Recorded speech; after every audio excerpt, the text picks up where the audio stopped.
Questions and doubts are a common and necessary part of every journey. They help find the best answers to life's hard questions and to challenge long-held beliefs that might not actually be true or proven or healthy. They can keep us from harm or help us to escape bad situations. Sometimes our questions and doubts can set us free, but they aren't easy, and these trying times can make us feel even more disconnected, desperate, and alone. But you are not alone. Recovering from Religion is an organization comprised of people just like you, people who have asked questions, who understand doubt, who can help you navigate through the confusion, and who are genuinely there to help. 24 hours a day, any day, you can reach out for encouragement and support on the telephone or via online chat. And RfR even provides online communities to connect with others just like you, even if you choose to do so anonymously. Recovering from Religion is a safe place where you can reach out, explore your questions, converse with a friend, and be completely yourself without fear. No judgment, no rejection, just an opportunity to connect with someone who understands. There's no reason to go it alone. Recovering from Religion is ready whenever you are. Reach out today at recoveringfromreligion.org.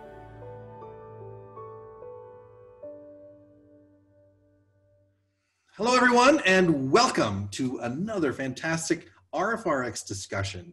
I'm Eric Wells. I am the support group director for Recovering from Religion, and with me today is Amaia Perez, the online programming coordinator. How you doing, Amaia?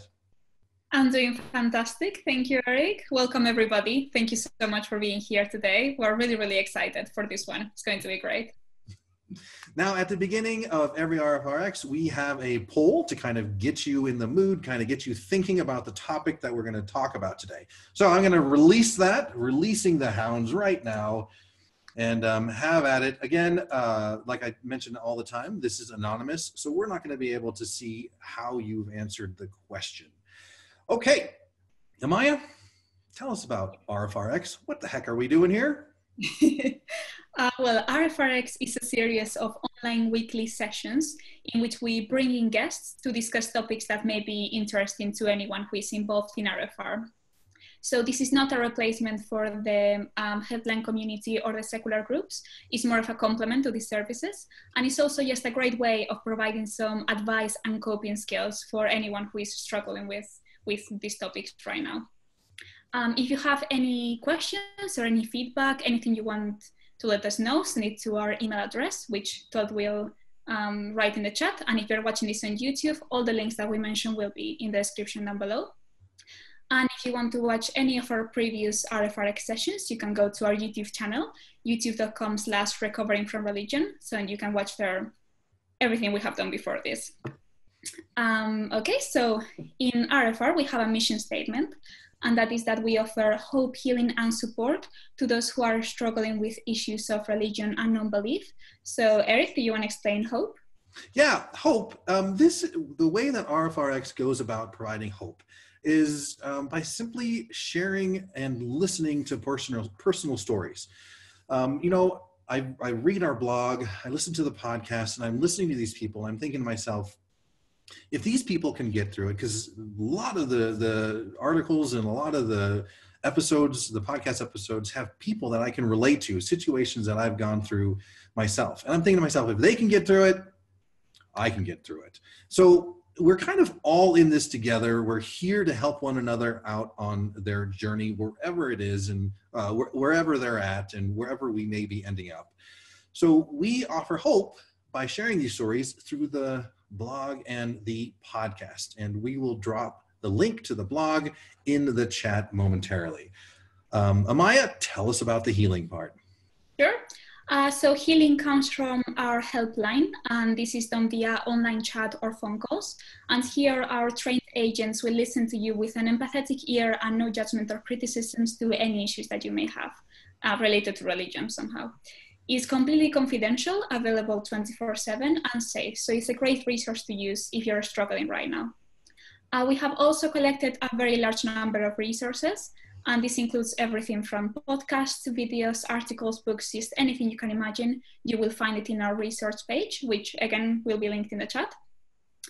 And now, Eric, do you want to explain support? Yes. Support. This is kind of my wheelhouse. This is where I've got introduced to recovering from religion, and this is what kind of gets me up in the morning and gets me excited about doing this kind of work. So the support side of recovering from religion, we have peer support groups. These are face-to-face, in-person meetings, and it's all, normally we would have them in person, right? But now that we're under quarantine, we kind of have to do them virtually, which is perfect. It's working out great. We're looking forward to getting back to the in-person meetings, but we're going to exercise an abundance of caution and wait. Right now, we have 46, yes, ladies and gentlemen, 46 support groups across the world. We just opened up a brand new support group in Mexico City and another one in Chico, California.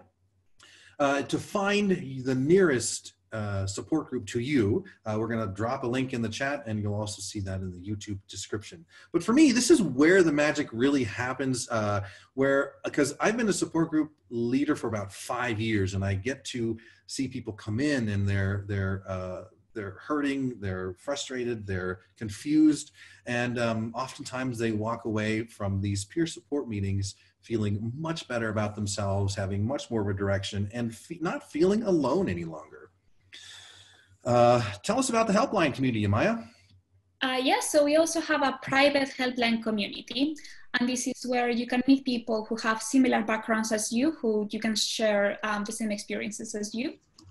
And we have many different groups, everything from LGBTQ+, military, ex-Mormons, ex-Muslims, ex-Christians, just any group you can imagine, you will find it there. And this is done via chat again. But apart from the chat, they also hold Sunday night Zoom meetings. So if you would like to take part in any of these, all you have to do is to speak to one of our helpline agents. Again, this is done via phone call or online chat, and they will guide you through all the steps that you need to follow in order to take part in one of these groups. Sorry, do you want to explain the Secular Therapy Project? Yes. So the last two things we've talked about were kind of peer support. None of us are really trained counselors, except for the guests we bring on with RfRx here, but none of the volunteers necessarily are trained counselors or therapists or mental health professionals. And so oftentimes when we need that professional help, we need to find ourselves a therapist. And it is tough to do that necessarily without knowing if the person has, or the therapist that we find, or the counselor that we find, will practice evidence-based treatments or won't proselytize to us. And so to kind of fill that gap, we have created the Secular Therapy Project, and it's been around for quite a while now. And this is the ability for folks like you and me to connect with licensed secular mental health care providers.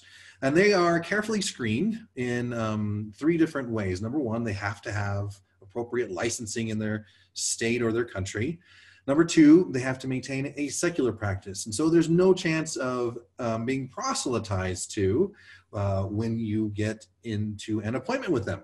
And number 3, they have to practice evidence-based treatments. All right, Amaia, there's one more part about RfR, isn't there?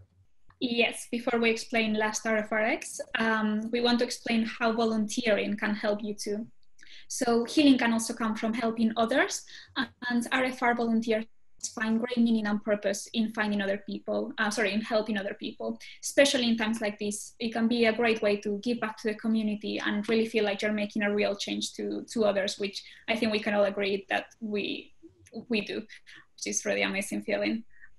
We are always in need of volunteers. So if you would like to join us, all you have to do is go to our website, recoveringfromreligion.org/volunteer, and the website will just guide you through all the steps that you need to follow. So it should be very, very easy. And now let's talk about last week's RfRx talk, which was really amazing. We had Marie Delefant speaking about autonomy, boundaries, and consent. So Eric, what do you think about last week's RfRx?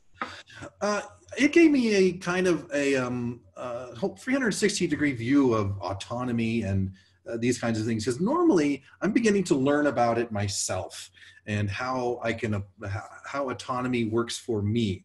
But what was neat is that she kind of walked us through a drawing exercise, and it was really kind of about me. And then she expanded it over to about everyone else. Like, I'm looking at my drawing about autonomy and boundaries and like where they are and what I have autonomy over.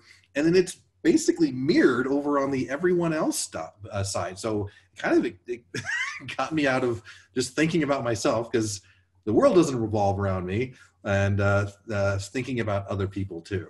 I really liked that. Well, what about you? Yeah, I really liked how she gave like very specific examples of how you can set boundaries, because I feel like sometimes it can be a bit like too theoretical, like you don't really know. You think, oh yeah, I need to set a boundary, but how do I really do it? So I thought that was really great. And also, I really enjoyed that she explained a little bit how to confront someone who is setting a boundary with you, like in a healthy, positive way, and not take it like personally, like you're a horrible person or anything like that. So I really enjoyed that part too.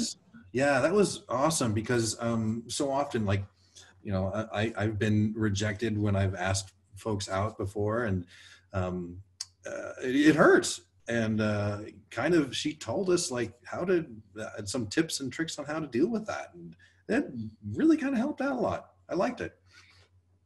Yeah, it was really, really fantastic. It was really amazing. I recommend all of you go to our YouTube channel again and watch it if you weren't here last week, which I'm sure you all were, but in case you weren't, please go back, watch the video, because it's really worth it. Well, we're about to bring on our guest. I want to go over the meeting format first. We have first we're going to start with the discussion. Our guest this evening, we're going to talk with them for about an hour on the topic.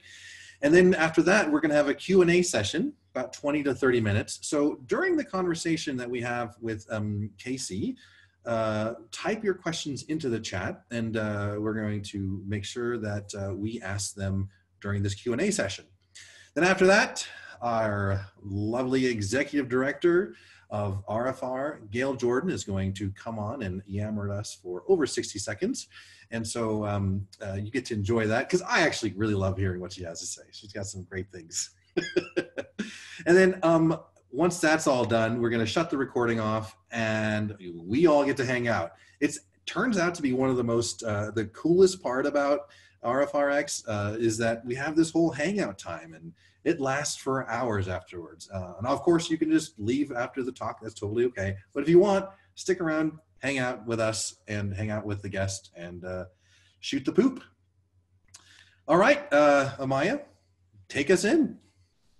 Sure. So this week we have Kayce Hodos talking about adjustment to parenthood. So she has been in the show before. I think this is the third time that she has been here, so she's already an expert. And she's a licensed therapist in Wake Forest, NC. Throughout her career, she has worked in a variety of settings, including hospice, employee assistance programs, and for the last 12 years, private practice. Her current passion is supporting women through the adjustment to motherhood. She has advanced training in loss and grief, and also postpartum depression and anxiety. And she is a proud member of the Secular Therapy Project and the Freedom from Religion Foundation. So Kayce, welcome once again. Thank you so much for being here. Thank you, Amaia. Happy to be here. Now, you've been on RfRx. This will be your third time on RfRx. And the first time you spoke about grief. And I got to tell you, I get to see some of the YouTube stats, and that has been heavily commented on and really watched and liked a lot. So good on you. That, like, you gave us a topic and a discussion that we really needed. Thank you for that. Oh, I'm so happy to hear that.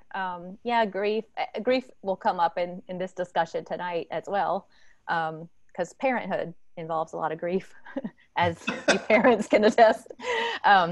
But yeah, I think grief as well as, motherhood are just kind of loaded topics that a lot of people don't talk honestly about. So I'm glad to take on any kind of taboo subjects that people don't really like to dig into. So let's do it. Well, why don't we kind of start off I'm one of the hosts and Amaia's the other host. and we kind of can tell you where we're coming from. Like for me, my wife and I, we're not going to have any children. We kind of thought about having children, but just can't. And then we may adopt some in the future, but it's not very likely. That's kind of where I'm at right now. Mm-hmm. Yeah, in my side is I'm 24, so I don't want to have kids right now, but I definitely want to have kids in the future.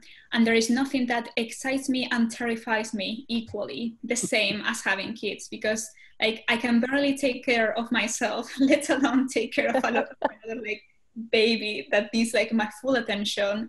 I can't imagine all the sleep deprivation, the responsibility, making sure they don't die in all the different ways that a toddler can like hurt themselves. It must be so exhausting. So it's really exciting idea, but also just absolutely terrifying. That's perfect, Amaia. You summed it up. It's both exciting and terrifying, and that's how it's supposed to be. It's good to know that I have a clear idea before. Right on. So, yeah, and Eric, I think, knowing that you made your decision to not have kids, it's also really important that people know that that's okay too.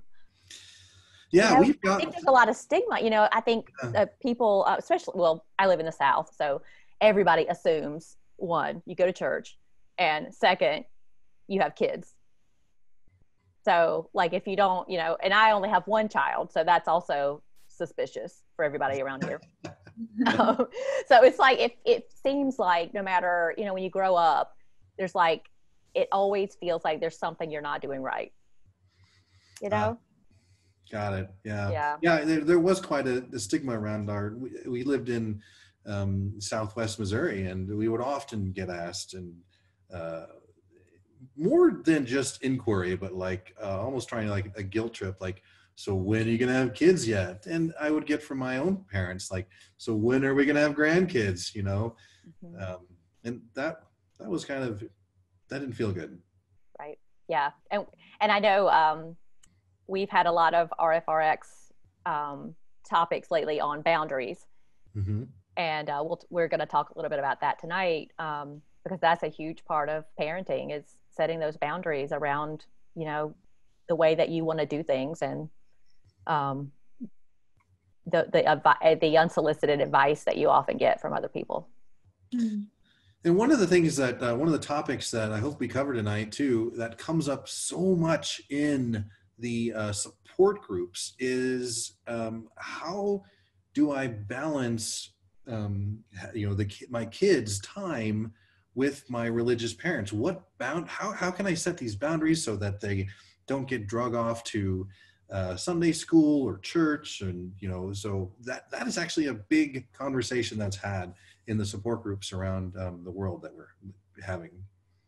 Yeah, it's I have my own stories about that, and it's very difficult. And there are certain people, like my mother, who I hope she's not going to see this on YouTube, that you'll just step through every, you draw a line, step over it, draw another one, step right over it. Yeah. It happens. And, some people are shocked that, oh, really? Like a grandmother would just like kidnap your kid and take him to church? Yeah, she would. So yes. So we'll talk about some ways to prevent that, hopefully, and some ways to address that with family members. So where would we start this conversation? What would be kind of the base?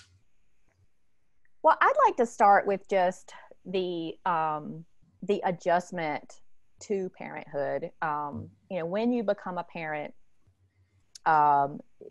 it can feel extremely overwhelming and terrifying, like Amaia said, because there's so many decisions to make, and people, we tend to like to think in terms of like right or wrong, this or that.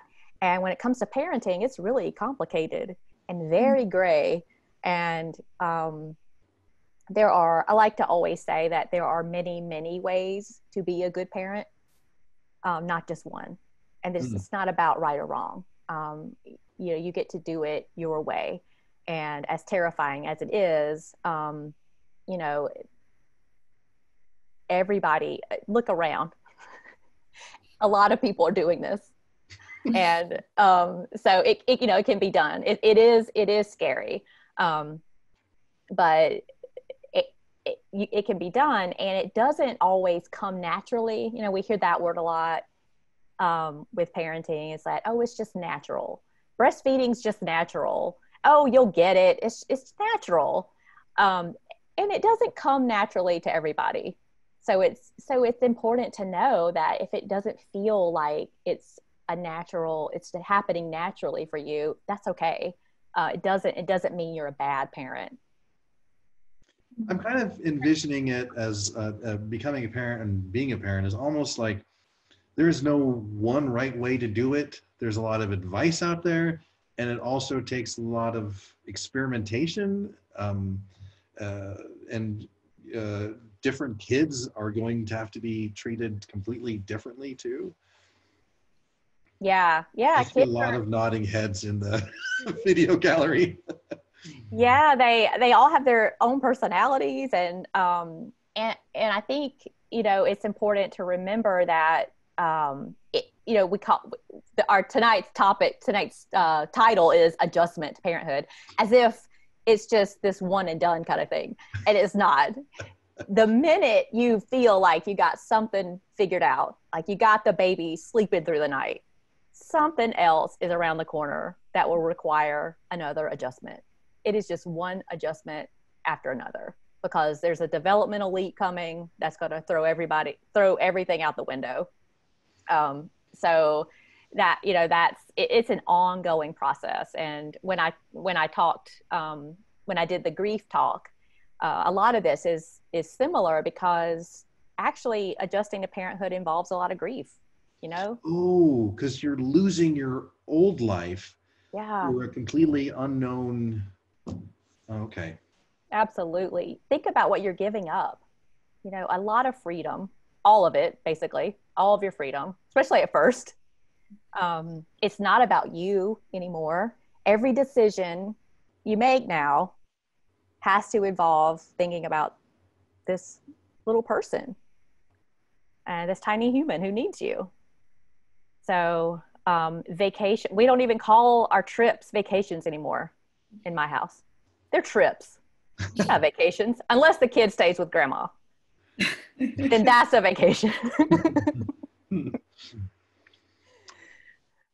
Because there's no more sleeping in. There's no more, you know, like everything changes. So I think you have to be patient. Go ahead. No, I was just going to say that I'm sure that everybody is also telling you, not specific, like parents, telling parents how they're meant to do things and judging the way they do things, even if they have just as little idea of what they're doing as the parent. So that must also be quite challenging. Yeah. Everybody has an opinion.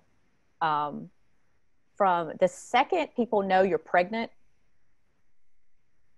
until the end, because you know, everybody's been there and they want to tell you like what to do about morning sickness and what you should do about this and what doctor you should see and whether you should do attachment parenting and when you should sleep train and what you should make your own baby food or you should use cloth diapers, and I mean the list goes on and on.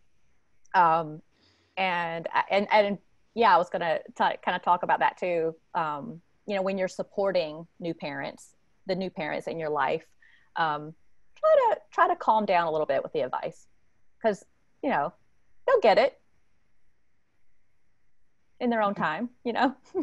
Yeah, and I also kind of imagine there's a lot of generational pressure too. Some of the people who are now grandparents are pressuring or giving advice to a lot of their children, and they're always going to be doing it wrong.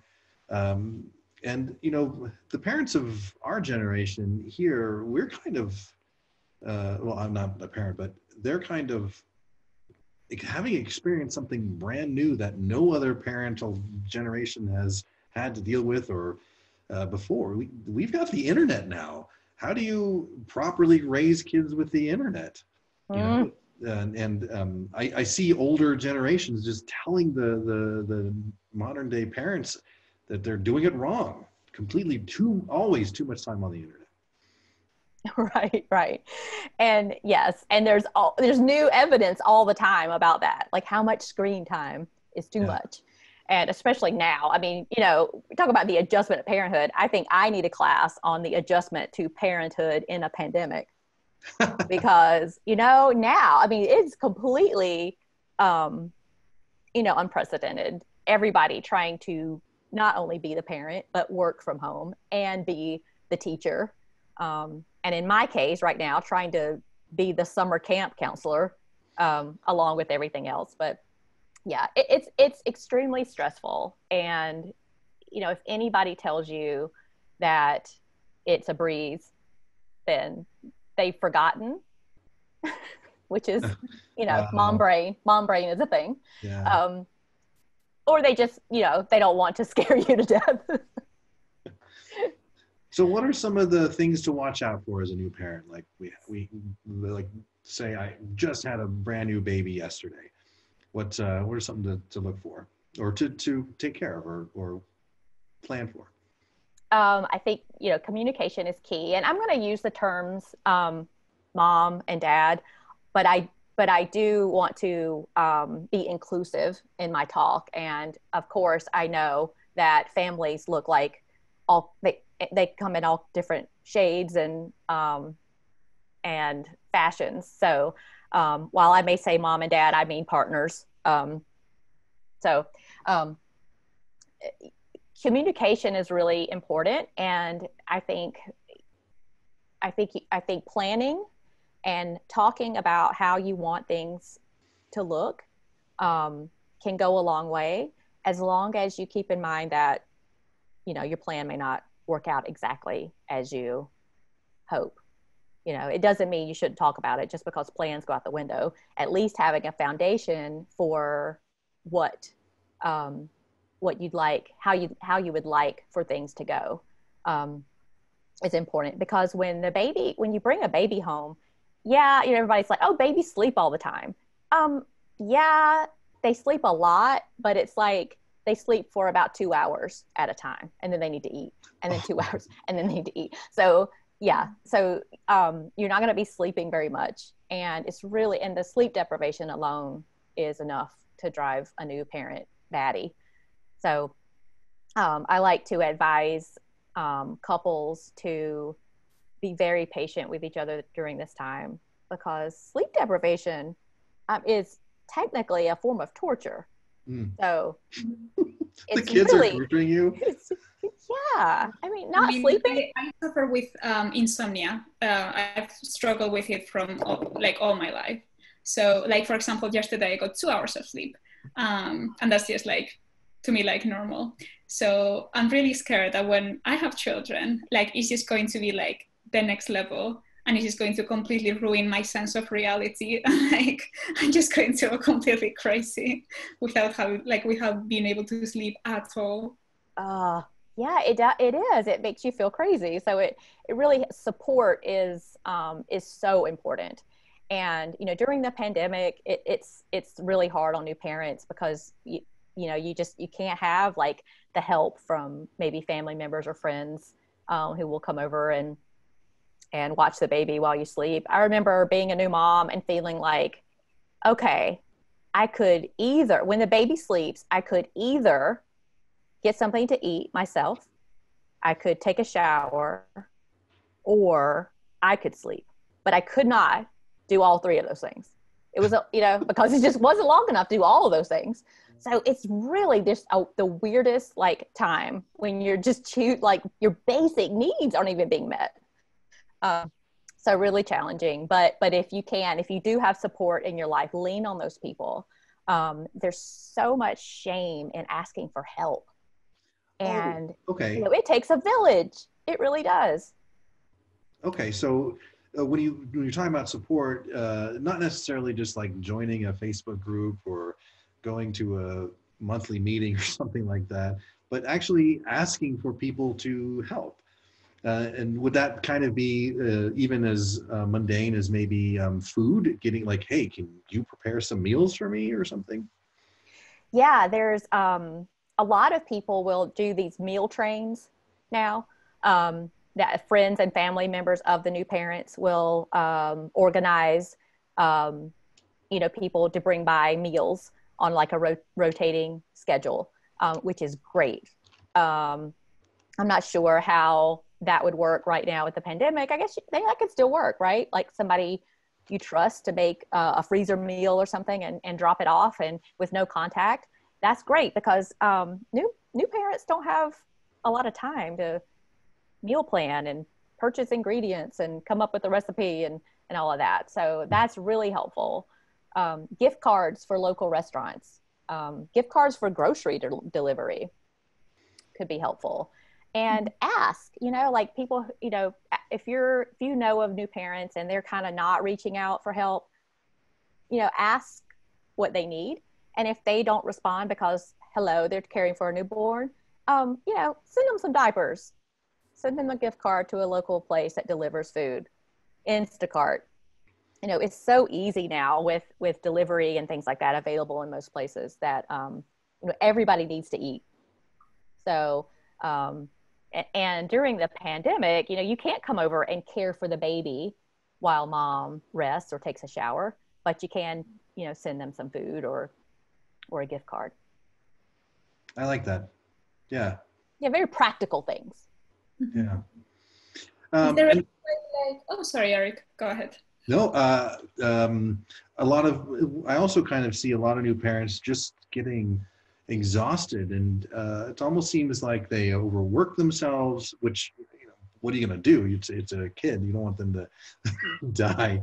But how important is self-care during this time? So important. And self-care really looks like whatever it looks like. It can be a chance to read a book. I swear, Tina Fey's book, Bossy Pants, got me through the first month, because I felt like, oh my gosh, she's famous and she had a hard time with breastfeeding too. Wow. So I remember I would give the baby to my husband and go and read for an hour. And that was my favorite time of day. Was just leaving everybody, my family, in the other room and just having some time to read in the quiet. So it's important to find something like that to have that's just for you, because like I said, your whole life has changed. And for moms, your body is not even your body anymore, and your time is not your time. And there's this little tiny caveman screaming at you. And you have to figure out, is he dirty? Does he need a diaper change? Nope. Does he maybe he just has colic and he's just going to scream for hours. So you have to find something that's going to ground you and remind you that you're a human being too, and you matter. And so many women just, don't want to reach out for help or don't want to ask for help. And we just have to, we can't be heroes. We have to talk about what's bothering us and ask for support, and ask for support from your partner.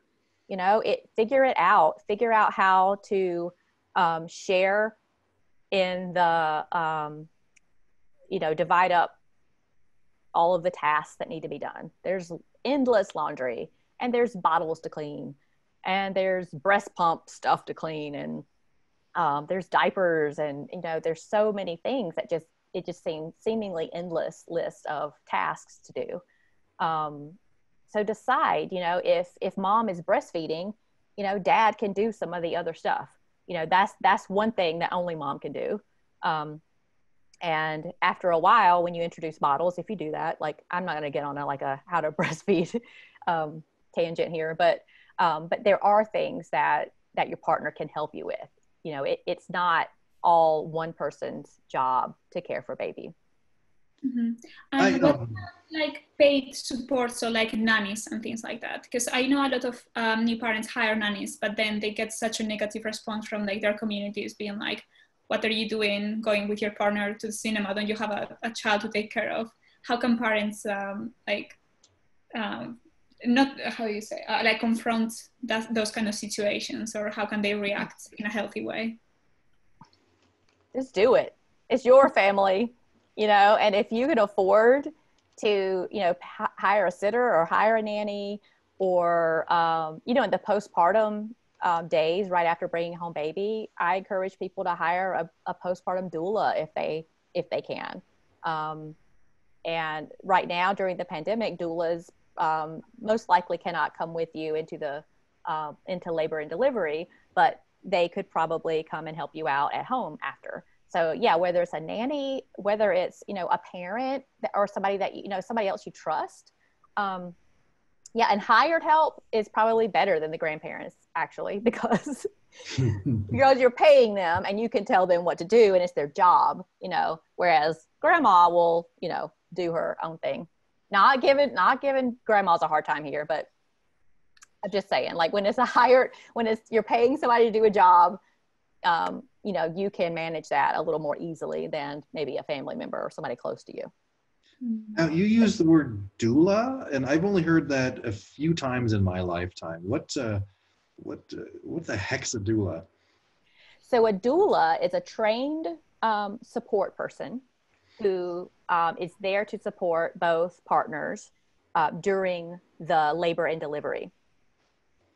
So yeah, there are certified doulas. So they learn all about childbirth. They're great just with coaching you and helping you like breathe and breathe through the delivery and get through all of that. And then there are also postpartum doulas because they also are trained in like child care for newborns and swaddling and all of those kinds of things. Oh, wow. Oh, so okay. there are doulas who will come into your home after, and some will even stay.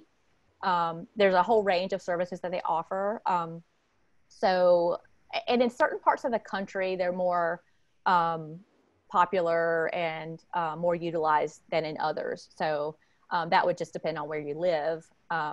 They're also, sometimes they can be a little religious. And I don't know, maybe that's in my local area, but I remember when I was doing my own search for a doula, I kept, you know, I'm really like, I dig into somebody's website before I like, you know, I got to figure out what's really going on. And I'd see Bible verses on their websites and stuff like that. So, you know, like you have to do your research and interview several before you choose. But that's something that you know, if anyone is not yet a parent, but thinking of it, that's certainly something to look into. If that's something, it sounds like, you know, you could use the extra support. It's a great person to have in your corner. So it would kind of be like a doula and then a nanny type. Like the doula is only for the very first couple of days, maybe a couple of weeks. Yes. Okay. Because when I hear doula, I'm thinking of Paula Abdullah. It's not who. All right. That's probably not what you want in the delivery room, Eric. No. Maybe she could sing the baby to sleep, but that's oh, maybe. Okay. All right. But yeah, but it's sleep and communication in those early days. Really, really important. One of the things too that I'm kind of thinking of is in my generation and before, we were kind of taught to do things ourselves. That don't ask for help. You can fix your own mental issues. You just wait out a cold, suck it up. You got to cut, rub dirt on it, but you're kind of talking like, don't do that. That's going to make things worse. That's going to, you need to ask for help. I kind of thinking that some of the parents might run the risk of being again judged or looked down upon by the older generations for asking for help. Yeah. And well, but we know that a lack of support puts you at risk for all kinds of things, including postpartum depression. Moms and dads both. We know that nobody needs to go through this stuff alone. Can you? Sure. Should you? Probably not. You know, there's help out there. Okay. I hope that when we do these kinds of talks and we're just having these conversations about all of these things that people are struggling with all alone, to just keep getting the word out that nobody has to struggle with any of this stuff by themselves. Like, look at us. We have a whole group here tonight. Nobody's alone. That's a good point. Yeah. How can new parents deal with like postpartum depression or postpartum anxiety and things like that? Because I don't know the exact number, but I know that there's a very high percentage of new parents who struggle with these issues, and there doesn't seem to be that much like knowledge of how to face it, because a lot of these parents may never have had any mental health issues, may never have struggled with depression or anxiety or any other mental health issues. So they may be like, apart from sleep deprived, blah, blah, blah, also struggling with mental health issues. So how can they deal with that better? Yes, and certainly the sleep deprivation doesn't help. Yes, perinatal mental health disorders so I'll give you all of the different terms, not all of them. It goes by so many different terms depending on where you are. I know we have some international folks tuning in with us. So you may have heard it referred to as postnatal depression, perinatal depression, postpartum depression, anxiety, perinatal mood and anxiety disorders. There's a whole host of terms, but basically we think about 15 to 20% of moms experience depression and anxiety during the postpartum period. And 15, about 15 to 20? Yes. And you know, it's probably, it is probably actually higher because of the stigma that so many women are suffering and they don't ask for help because we just don't have a lot of people educating new moms on this. And they can fall through the cracks very easily, especially women of color. Their rates of postpartum mental health disorders are likely 2 to 6 times higher than that. Oh. And I would say probably higher because they are often, their concerns are often dismissed by the medical community. And now this one's staggering, this statistic. Up to 50% of mothers living in poverty will suffer from a maternal mental health concern. 50? It is the 50% of women in poverty. It's terrible. And it is the number one complication of childbirth, perinatal mental health issues. And so we need to be talking about this, and you know, OBGYNs need to be talking about this with their patients. It's often pediatricians who will see the first signs, and they will often do a screening of women when they bring in the baby for their first few checkups. Pediatricians are great at looking and seeing those signs that something's not quite right. Mm-hmm. And if you don't have like a good access to a good I can't pronounce that word, sorry, but the doctor who you just mentioned, the kind of doctor you just mentioned who takes care of you when you just had a child, how can you identify symptoms that you may be struggling with postpartum depression or anxiety if you don't have those resources to tell you that you are actually struggling with these issues? Yeah, okay. So it is very, very common when you first have a baby to experience, you know, high and low, you know, mood swings. Mm-hmm. And to be very weepy and emotional and worried and that kind of thing. That is something we typically refer to as the baby blues. And it resolves itself within a couple of weeks. So that is completely natural. Beyond that, go ahead. That is a part of postpartum depression, or?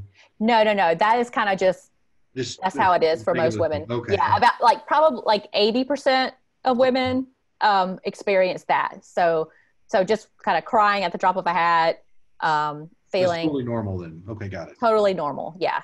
And After about 2 weeks, though, that tends to just naturally kind of resolve itself as mom starts to figure things out a little bit, and gets more comfortable with and settled in with baby.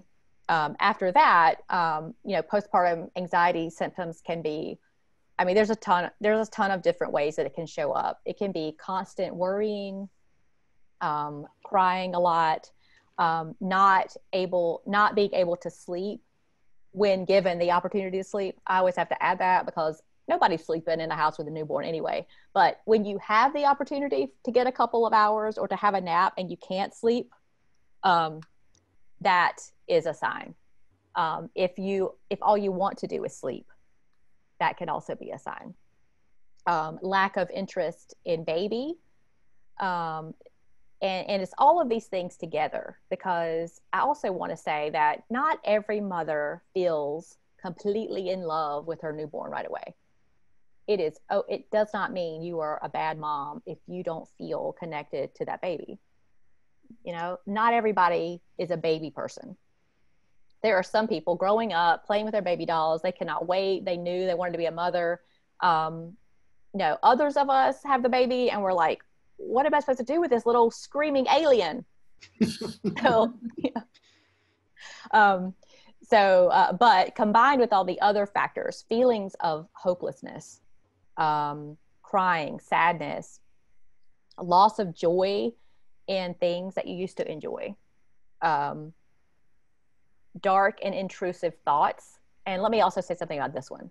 So this is actually very common to have dark thoughts that may involve something bad happening to the baby, or something bad happening to you, or even seeing you doing something bad to the baby. This is called ruminating and intrusive thoughts. Thoughts are not intent. Okay.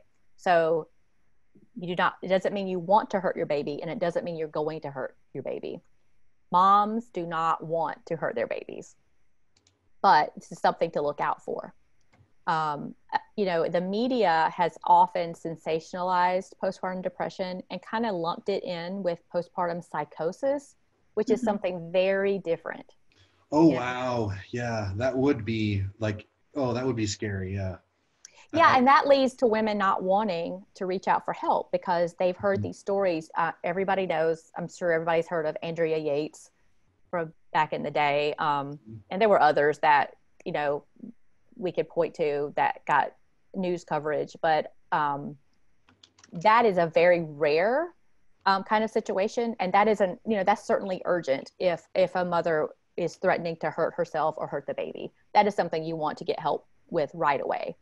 But feeling all of these other symptoms that we've talked about, and feeling this intense sadness, that is also a concern that you need to get help for. But women should not feel afraid that they're going to lose their baby, that someone's going to take their baby away because they're having a hard time. And I think that's really like one of the reasons why women don't reach out for help or don't talk to their doctors. So there's a 1 in 5, probably even more chance of having some sort of postpartum depression or anxiety.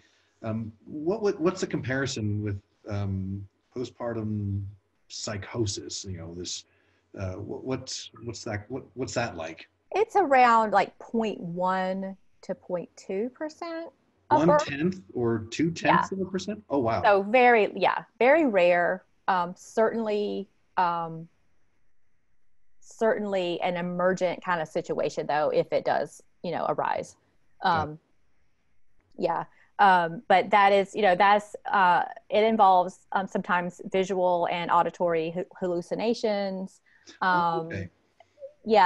delusions, and a lot of times religious kinds of themes in hearing things and hearing voices telling you to do certain things, or and there is a risk of danger certainly associated with postpartum psychosis, but again, it's very rare. And that usually, the treatment for that involves medication, usually inpatient treatment, and ongoing therapy. And can sleep deprivation also cause like hallucinations? Because I can imagine like people may mix them if that's something that's common. Oh, that's a good question. No, I would say that the types of hallucinations that are going on for postpartum psychosis, certainly sleep deprivation can exacerbate this problem for sure. But just your typical sleep deprivation that a woman is going through taking care of a newborn is not going to bring on, a psychotic break. Now, can fathers or say the partner who isn't actually giving birth to the baby, can they experience something similar, or is that just a myth? No, absolutely. They think about 1 in 10 dads can experience postpartum symptoms, postpartum depression, and or anxiety. A lot of times it's hard to really know exactly what it is. Typically it's a mix of anxiety and depression going on. But yes, dads can experience this. Parents who adopt a baby can also experience this. Oh, you're kidding me. I didn't know that. Yeah. So we don't know a lot about why, with mothers who give birth, we know that hormones probably have something to do with it, but there's just a combination of factors, and we just don't know a lot about the reasons why. And there's research going on all the time. However, the important thing is that if you are feeling any of these symptoms, and even if you feel like, well, I don't have all the symptoms, so I'll get through this. There's no reason to get through this alone. Even if you're just having the typical awful adjustment to being a mom, you can still get some counseling for that. You don't have to be diagnosable to reach out for help or to join a support group with other moms. It's really important that you don't feel alone. And how long do these symptoms last, or the disorders last? So, because I can imagine it should end at some point before it's considered like a generalized depression. Oh, that's a good question. So we typically diagnose perinatal mood and anxiety disorders within that perinatal time period. So that includes pregnancy plus the whole entire first year after childbirth. So I'm glad you brought that up, Amaia, because that's also another, kind of myth. I think that women think, well, I'm not postpartum because I had the baby 6 months ago. And I'm feeling like this now. So that can't be postpartum depression. This must be something else. Or I'm just, no, it is. It could be. I mean, that's why I think perinatal is a better term. But a lot of times people confuse that with prenatal, but it's perinatal. So that around. So it's around the birth. So pregnancy, and a lot of women experience anxiety during pregnancy. So it's almost like this 2-year window, it seems like. Okay. And honestly, the symptoms that you're describing, not all, but many of them have very similar to what we talked about in your grief talk. Wow. Okay. Yeah. And it all kind of overlaps, I think, with grieving and with just, when anything that significantly changes your life, it takes some time to cope with it and to settle into things, and your whole life is changing. So it's okay for it to take some time. Well, is there anything you want to talk about, setting some boundaries now, or got anything else to talk about that? Yeah. A few weeks ago, we did the Ask a Therapist talk, and there was a question that we did not get to, which involved setting boundaries with religious family members. So, Amaia, is it okay if I read the question? Oh yeah, of course. Okay. Go. While I am and have been recovering from religion for the past 20 years, my mother has gotten more and more zealous. I'm about to have a baby in a month, single mother by choice. My birth plan has now gone to shit because of coronavirus. And now the rules are one support person can be there, but they can't leave. So I'm going to kind of like edit this down a little bit. I'm so worried she's talking about her mother is going to ruin this for me by saying her usual, it's your job to get your daughter into heaven. And where did I go wrong with you stuff. She's going to bring the baby a basket of religious gifts. I don't know how to react to all of this. When she gives me crosses and framed religious poems, do I just say thank you and move on? When she tells me how everything worked out because she's been praying for me, do I just let it go? I just wish she would lay off for a few days. Any advice would be appreciated. And I imagine that there's a lot of people here who can relate to that. So yes, I guess the beauty of the COVID restrictions are that if you only have one support person, you choose that support person, and it's kind of a built-in boundary in a way. So you could say to the people who assume they were going to be there with you that, sorry, the hospital has rules and you can't come. So that's helpful. You can always have a birth plan, which is just, you can Google birth plan and you can come up with some forms that you can, that have the basic questions, which include who you want to be with you in the hospital, who's allowed, how many visitors, that kind of thing.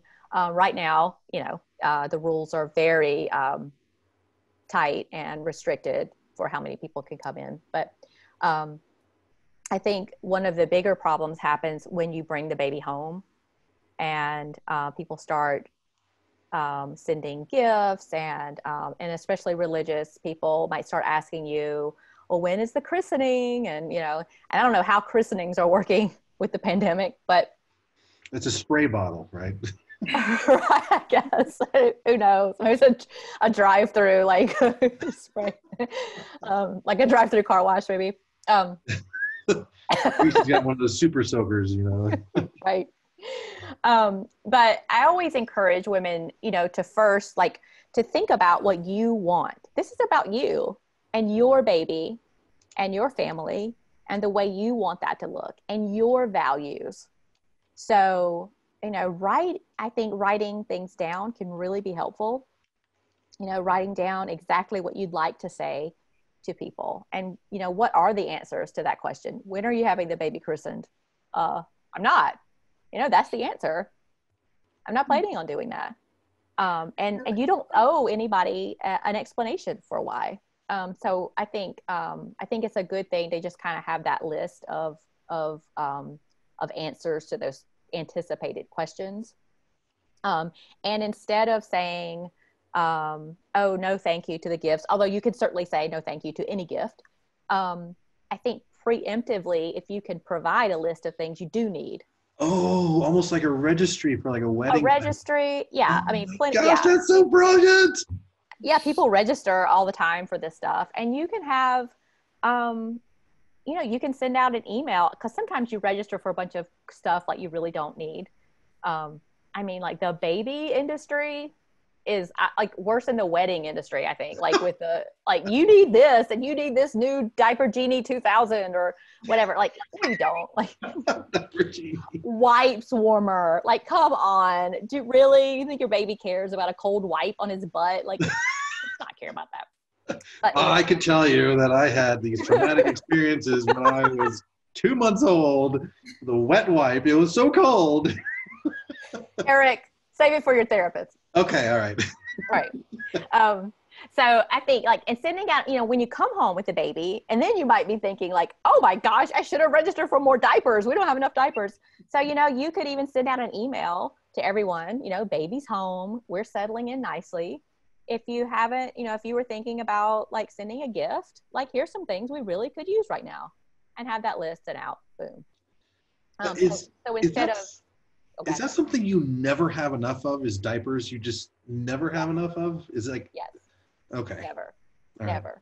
I used to have that statistic too about how many diapers per day you typically go through, but that's long gone from my mom brain. Yeah, you never have enough wipes or diapers. So I really like that tip to kind of prepare in advance, write things down, write what you're going to say, kind of to get a plan together. That's really, really great idea. I mean, it applies really well to so many aspects of life, but there's these times where you just don't think about doing that type of great technique in other situations. mm-hmm. That prevention is always the best one, right? Yeah. But you know, and people are going to give you presents that you don't want. People are going to assume that you're religious and give your babies a little tiny Bible. So you know what, like take what you could use and, you know, dump the rest or donate it or something. To use the Bible pages as wipes? Eric, I think you just invented something. Something. You run with that. Okay, I'll. All right.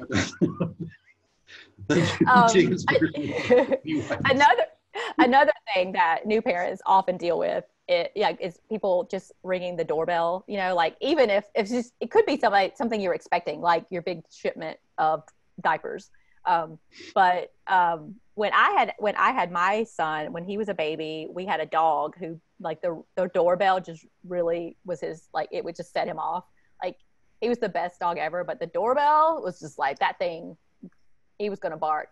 And so we actually put a sign on the door outside: please do not ring doorbell, no religious canvassing, no thank you. Like, you know, we put a bunch of, like, just do not knock, do not ring the bell. If, you know, text us if you need us, text us. Because that's another boundary that we have to set. And what about saying no to specific people? And I know this sounds a bit mean, but let's say you have like a family member who is very religious and is very insistent on trying to help you, and you really don't want their help, and you much rather have like your best friend with you in the bedroom, in the birth room, not the bedroom, the birth room, or, you know, in other areas. How can you deal with that? How can you tell, you know, your mom or your brother or whatever, I don't want you to be here, I'd rather have this other person? Well, you could say just what you just said. Okay. That's a very assertive way to say it. I'm choosing to have this person. Period. Right? You don't owe an explanation. You don't owe an apology. Mm-hmm. You could even have sometimes you have a really good girlfriend who can do that kind of thing for you. Those are the best gatekeeper friends, who can be the person to say, oh no, they're not having visitors right now, but I will be happy to take that lasagna and put it in the freezer and see you later. Or okay. And like what Amaia is talking about, like choosing who comes with you into the birthing for labor and delivery. I think you could also have the nurses. I mean, the nurses at the hospital are trained, and believe me, like, they will tell you, they are not about playing any games with any eager grandparents to get in the room. They will tell you, sorry, no, you must wait outside. Here's the waiting room. Go get a cup of coffee. So they're also your allies in this. So rely on your healthcare professionals too, as well as friends and anybody else you trust.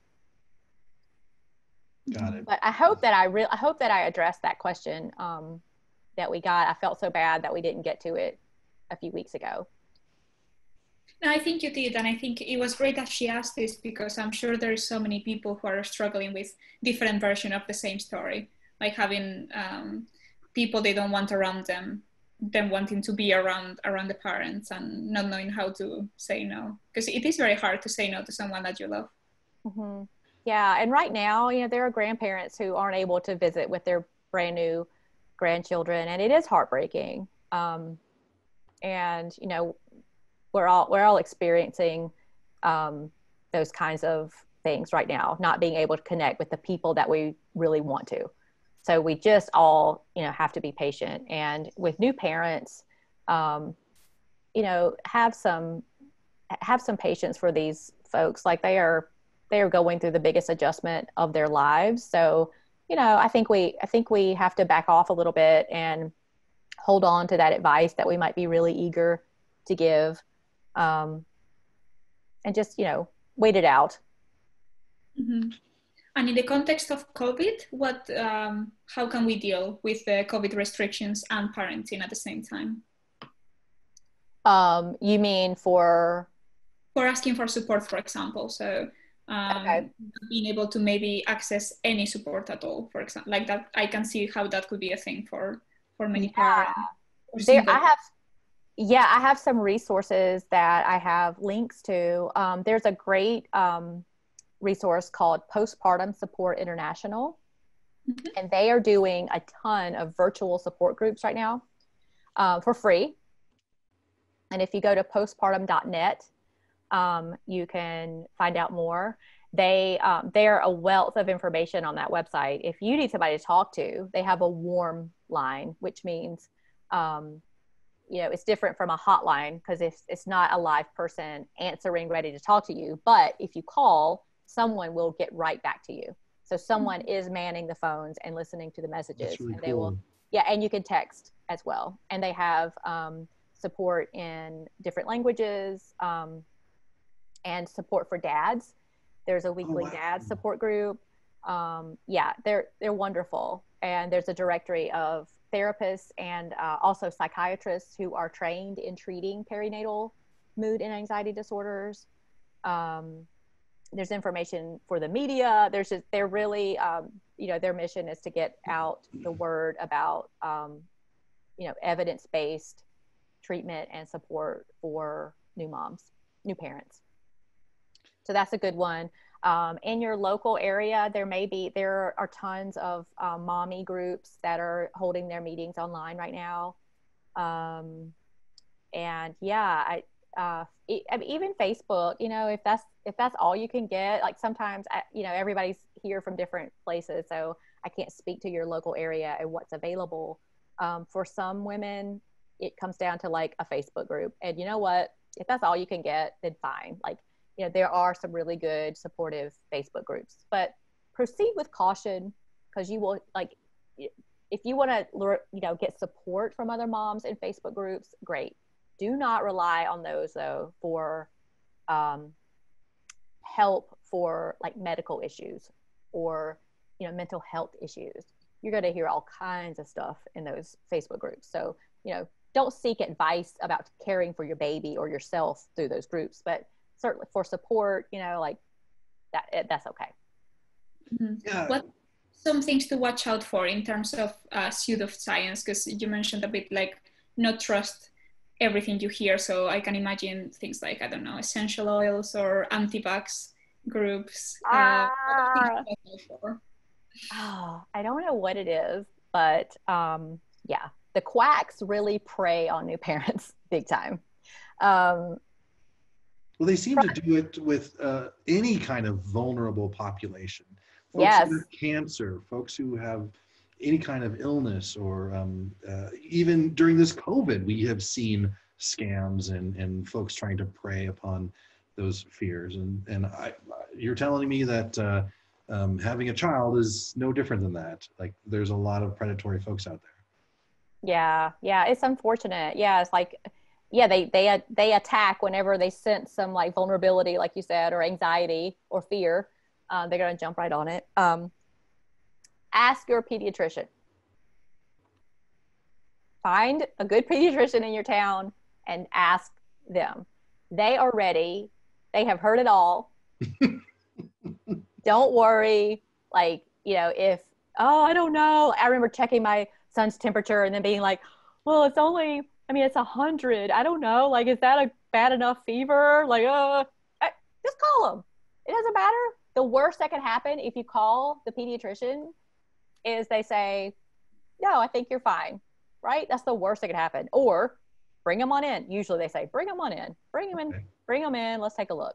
Do they tend to practice an abundance of caution, the pediatricians, or is it just kind of vary from doctor to doctor? Probably varies from doctor to doctor, okay. But in my experience, they are very patient with new moms because they know you're scared out of your wits. So they are such a great resource, and not only for your baby, but like I said, they do screenings for postpartum depression.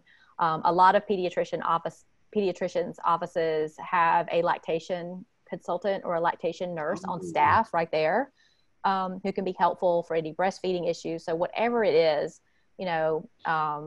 ask the pediatrician, because if it's not a medical thing, they can probably connect you to somebody who can help you, such as a therapist for depression or something like that. Or moms groups, like they know about the moms groups in town. They know who's meeting virtually, I guarantee you. So listen to your doctor about the vaccinations. Vaccinations save lives. I'm not a doctor. I'm not here to give medical advice, but don't get me started on that. Follow those guidelines and get the vaccinations. Like, read the science. Babies do not need chiropractic care. That's another one. Infant chiropractors. There has been babies that have been killed and because of chiropractic care. All I'm saying is babies don't need chiropractors. Talk to your pediatrician. Babies make all kinds of weird sounds. They grunt in their sleep. They spit up. They poop. They have diarrhea. They have all kinds of things, excretions from all of the places. So if you are concerned, talk to your pediatrician. Your pediatrician, if it's a good pediatrician, a trusted pediatrician, they will not refer you to a chiropractor for your baby's acid reflux. They'll prescribe some Zantac maybe, but that's about it. Like, babies are learning, their little body is learning how to digest their breast milk or their formula, and they are pooping it out, and they're just learning all that stuff, and they're learning how to sleep. And so there's a lot going on there. So if you're concerned, ask your doctor. Your pediatrician and your OBGYN are the people that you should be consulting for any of this stuff, any questions that you have. Mm-hmm. Okay. Yeah, perfect. Essential oils smell great. They smell good. They are not going to prevent your baby from getting sick. It just doesn't work that way. Okay. And I know you touched on this a little bit before, but just as a quick summary, what are the things that people who want to help new parents can do? And what are the things that you should say and not say, most importantly? What are the things that you should definitely avoid? Okay.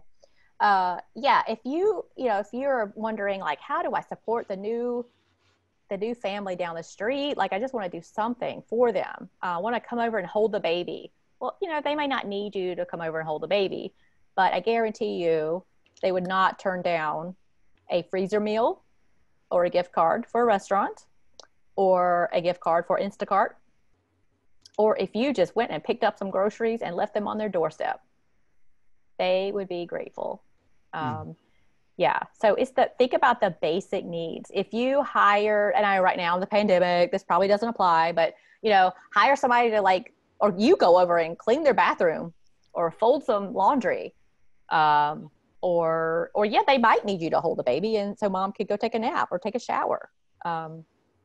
They might need you to clean up their kitchen or put on a pot of coffee. There are so many basic practical things that new parents are just so overwhelmed that they can't do for themselves. So think about those kinds of things. Those are really helpful, a lot more helpful than, a gift basket of, wet wipes. Well, no, wet wipes would be handy, but I don't know. Sausages. Or a infant Bible.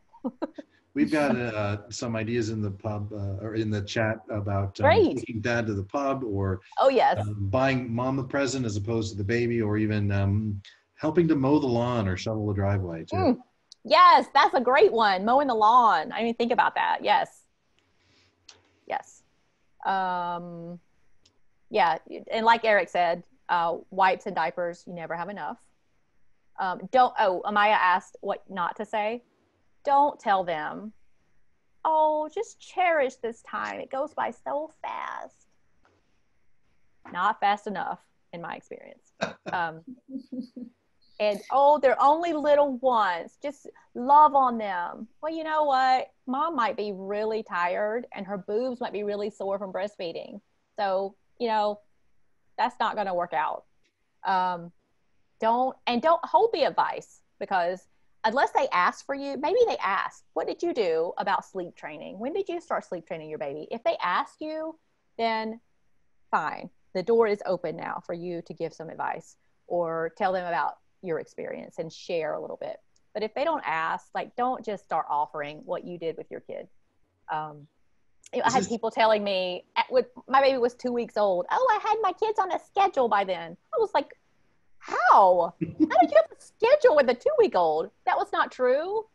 People forget, and they will lie to you. Is there a difference between offering advice and if you kind of maybe noticing a new parent having some symptoms of postpartum depression or postpartum anxiety, kind of bringing that up? Was there a kind of a difference between those two things? That's a great question, Eric. Yeah, and now that we've covered some of the symptoms, you know, you see, if you're really familiar with mom or dad, and you feel like they just aren't acting like themselves, it is okay to ask, how are you doing? And they're probably going to say, oh, fine, it's fine. And then you press a little bit more and say, no, really, how are you doing? Are you getting any sleep? When did you eat? Did you eat today? And, you know, ask some very pointed questions that, you know, you're not telling them what to do. You're asking them how they're doing. That's a really big difference between offering unsolicited advice or telling them about what you did when you were a mom and asking, how is this going for you? That's very different. And that comes from a place of concern. Got it. Yeah, thank you for making that distinction. Yeah. Well, do you have anything else you want to talk about? Not really. It really, you know, everybody's parenting journey is different, and try not to compare yourself to other new parents. You know, yes. It is not a competition. Yeah. Oh my gosh, yes. And that applies to so many other things than just parenting too. Because I know for myself, I'm comparing myself to other people, like, why am I not there yet? And that makes total sense to apply that also to parenting. Yes. Yeah, whatever it is, you know, if breastfeeding didn't work out for you and you decided to go to, you know, and use formula, you know what? Thank you, science. Formula also saves lives. There are babies who are alive today who would not have been back, you know, in the day because there is formula, and it is fine. Fed is best, period. So if you know, if it didn't work out for you, doesn't mean anything. Just means it didn't work out. Like I said, there are many, many ways to be a good mom, many ways to be a good parent. So try not to, you know, to get into that game. And if you're seeing somebody doing something that you wouldn't necessarily do with your kid, you know, think, I got this from Amy Poehler. Good for you, not for me. Oh, that's cool. I wasn't expecting the second half of that. That's cool. Yeah. Awesome. Kayce, thank you so much for joining us today. And sure. You've put together some great resources. I'm going to go ahead and pop those into the chat now. And then we've got several questions that were asked during the chat. Amaia, you want to start the Q&A session? Sure. So the first question is not really a question, but I'm going to assume it means, what is Secular Doula Project? Because I'm just reading Secular Doula Project, so I'm assuming there is some sort of... That would be, instead of the Secular Therapy Project, we can work on... Oh my gosh, that's great. I know one secular doula here in my area in Raleigh-Durham. But she's the only one that I actually know is like truly like, you know. Well, I just read that Gayle texted that it was a joke, so. No, I like it. In front of all the internet. Gayle's going to get right on that. Love that. Okay, so now I'm going to ask an actual question. So someone says, I run a support group in Colorado Springs, very Christian and conservative city. Any advice for my group members that have babies, little ones who have families that are expecting religious rites of passage, such as baptism or dedications? Yeah, we kind of talked a little bit about that, I think.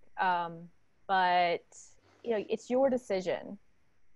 It's nobody else's. And I know that a lot of times these rituals are also cultural, and maybe maybe social kinds of rites of passage too, that you may no longer believe, but you still maybe participate in some rituals. And you know, I think it's up to every parent.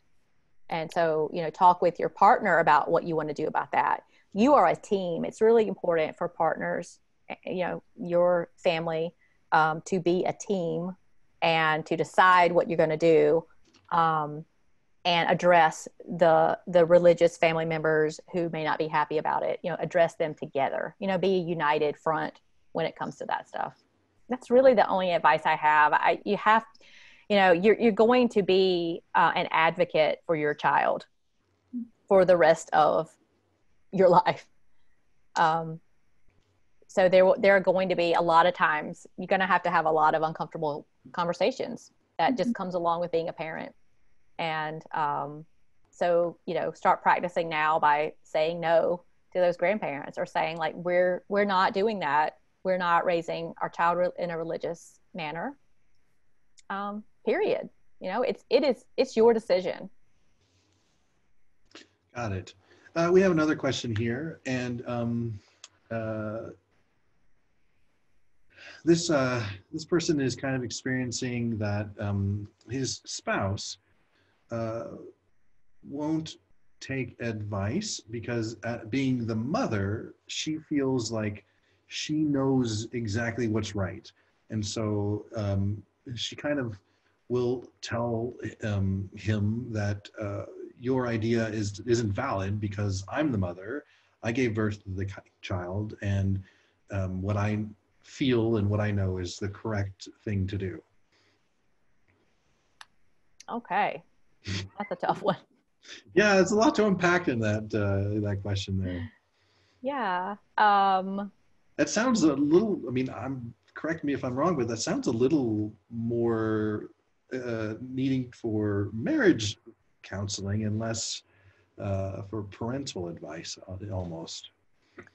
Yeah. I don't know what kinds of decisions, you know, he's talking about, if it's medical stuff with the baby or like vaccinations or things like that.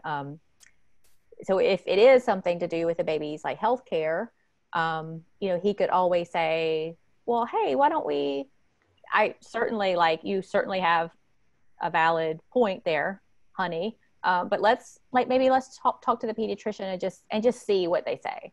You know, if it's kind of a medical thing, or a lot of things, actually. The pediatricians are great resources for a lot of different kinds of parenting issues. So you could always just say like, well, I just think I'll call the pediatrician just to be sure, just to see what they say. Not, you know, because you're not saying that she's completely wrong. You're just saying like that, oh, well, there's a lot of different opinions on this matter, so maybe we should just do some research. Mm-hmm. And linked to that question, how can parents align on different parenting styles when they have different ideas of how to raise your kids? Because if there's two of you and one child, then, you know, how do you deal with that?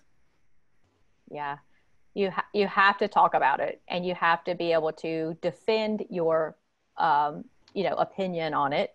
You know, as far as like sleeping arrangements, like that's a huge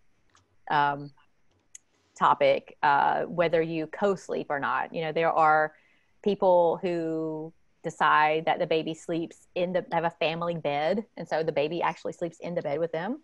Then there are co-sleepers that it's like a bassinet that attaches to the bed. Then there are people who are like, nope, that baby is going in the crib day one. So it's all across the board, like what people decide to do.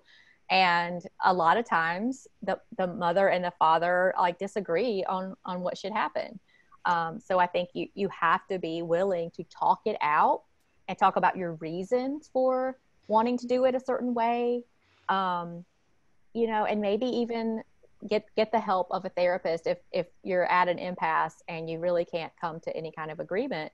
Yeah, you can get some marriage counseling about it. And if you feel like it's something that's unsafe for the baby, such as like a sleeping arrangement kind of deal, again, I sound like a broken record, but talk to a pediatrician about it. But yeah, just continuing to talk about it instead of just shooting it down, you know, outright, like that's a stupid idea. Like just hear the other person out. And chances are the more you talk about it, you know, a lot of times you figure out that you actually do have the same goal. You probably both want your baby to be healthy and happy, and you want to be healthy and happy. So how can you somehow like meet in the middle on these things? Kind of tying into our very beginning discussion about the stigma of not having kids. This person asked about having vasectomies in early on, and you know, knowing that they're not going to have kids. And that's actually something that I considered too when I was young. But I was talked out of it because they were saying I may eventually regret it. This questioner wasn't talked out of it, but how do you kind of, which is fine, but how do you kind of deal with that stigma that folks put on you about wanting to do that and definitely not wanting to have kids? Yeah, that's another thing I should have added to like things not to say is that, oh, you'll change your mind. Eric, I'm sure you heard that, right? I heard it. When you, yeah. Mm-hmm. Yeah. Oh, you say that now. If you're going to want a little baby, like some people don't want to have a baby, and it's okay. And you know, just because you don't have a child, like just because you had your vasectomy and you decided no kids, doesn't mean that you aren't nurturing something or somebody. Maybe you have a pet.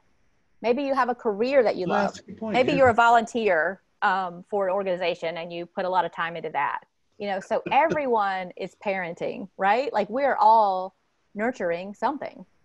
A garden. Like, I mean, you know, like there are so many interests and hobbies and fascinating things about the world we live in that you put your time into. So don't let anybody put the pressure on you to have a kid as if that's the only way you can be complete. It's not. And you can have kids down the road by adopting them too. Yeah. What would be a response to someone who would say, oh, you know, what would be kind of a response? Or you just walk away feeling like I'm okay with myself with this decision? Because that's not easy to do. Like a response for somebody who says like, oh, you're definitely going to want to have kids one day. Yeah. Yeah.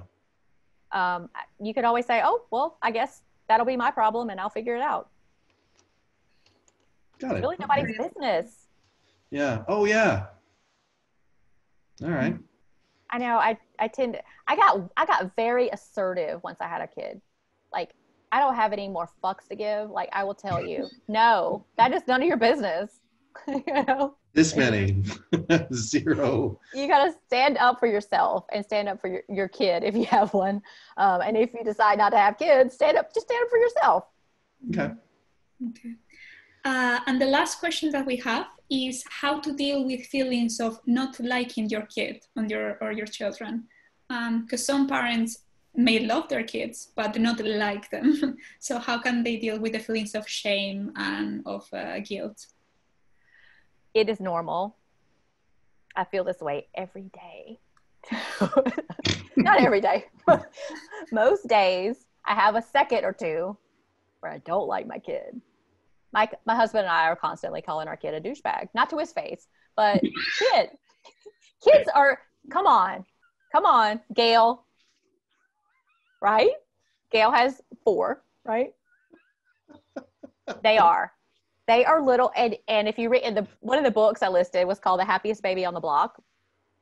he also has a book called The Happiest Toddler on the Block. Now, toddlers are huge assholes. Like, they just are. They're little cave people.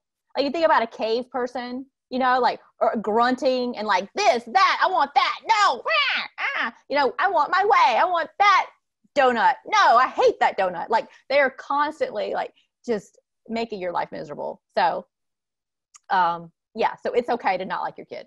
It doesn't mean you don't love your kid. You love your kid, right? Good moms have scary thoughts. That's another book on my list. Just because, you know, good moms don't always love motherhood either. You know? Okay. When I started figuring out, like, oh my gosh, I will never have another uninterrupted second in my life. Are you kidding? I was like, I don't know about this. Too late. Like, I love my kid. And, you know, you just got to figure out how to get your needs met. And, you know, if you don't like your kid, that's fine. I promise. You love them just the same. They have their own personalities. They will probably grow up to be somebody that you like because you're the parent. So if they grow up and then you don't like them, then it's your fault. Are you serious? No, I'm kidding. All right. People are people.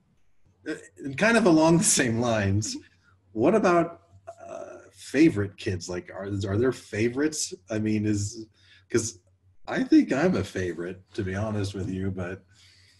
You are, Eric. So you're the pet child? Maybe. I don't know. I only have one. Okay. I do have a sibling, and she's definitely the favorite. She's the baby, and she didn't run away from home like I did. But I don't know. I guess you'd have to talk to somebody who actually has more than one kid, like, because I don't have any personal experience having a favorite, but I hear it happens.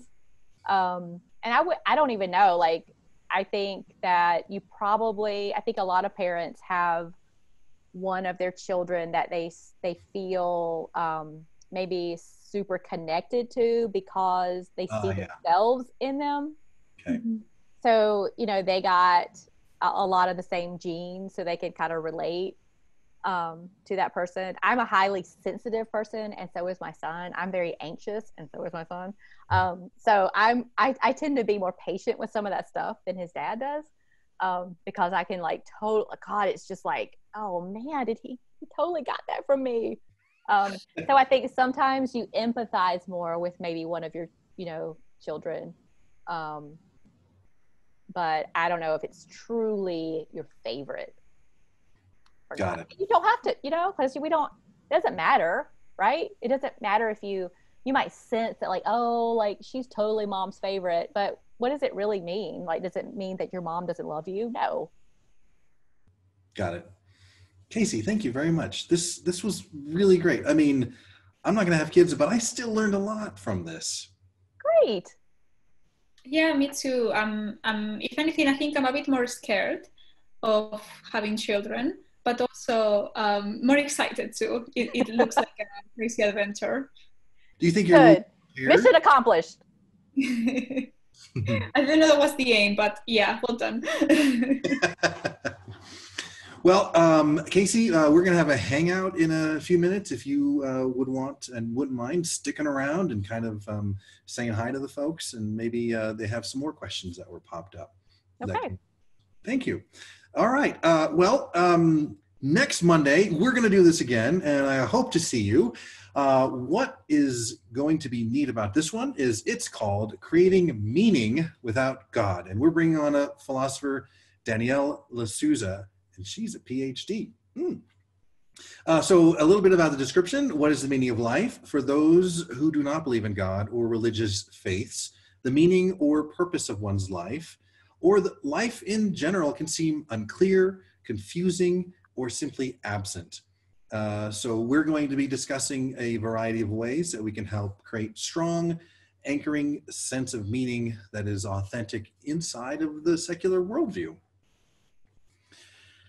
And all of the previous, like we said at the beginning, all the previous RfRx recordings, this is going to be number 12, I think, are on our YouTube channel.